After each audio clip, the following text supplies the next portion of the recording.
साजिद चलो मैं तुम्हें अपना फसल दिखाऊं आज। हाँ हाँ चलो भाई।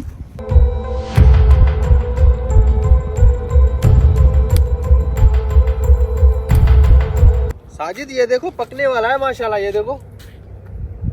अच्छा ये फसल आपकी है? नहीं मेरी आगे है, ये किसी और गांव वाले की है। अच्छा तो उसको अभी कॉल करो और बताओ आपने उसके फसल से कुछ दाने तोड़े हैं। साजिद ये तो आम बात है, ये थोड़े ही मैंने तोड़े हैं खाने के लिए, ये मसला थोड़ी है कोई कि उसको कॉल करूं।